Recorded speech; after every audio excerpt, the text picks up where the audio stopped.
Salut les potes. Aujourd'hui, on va parler de l'IA et de ce... Oui, c'est un sujet vraiment intéressant. Le ghost phone est un exemple de ce que l'on appelle un adversarial exemple. Attends, c'est dingue. Donc, tu veux dire... Exactement.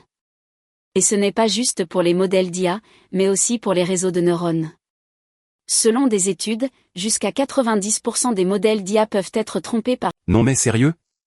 80... Oui, c'est très inquiétant. Et le pire, c'est que ces exemples peuvent être créés de manière très simple. Par exemple, en ajoutant juste un peu de bruit à une image ou en mode... C'est incroyable. Eh bien, ça signifie que nous devons être très prudents lors de la conception et de la mise en œuvre des modèles d'IA. Nous devons nous assurer que nos modèles sont robustes.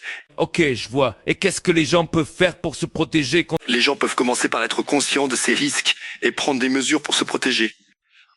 Par exemple, en utilisant des logiciels de sécurité qui peuvent détecter les exemples adverses et en étant prudents lors de... C'est super important. Et pour finir, qu'est-ce que les gens peuvent faire pour... Il y a beaucoup de ressources en ligne qui peuvent aider les gens à en savoir plus sur les exemples adverses et la sécurité de l'IA.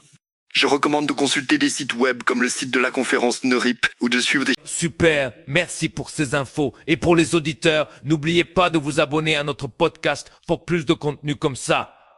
Et si vous avez des questions, laissez-nous un commentaire. Et n'oubliez pas de partager cet épisode avec vos amis et votre famille pour les sensibiliser à ces risques importants.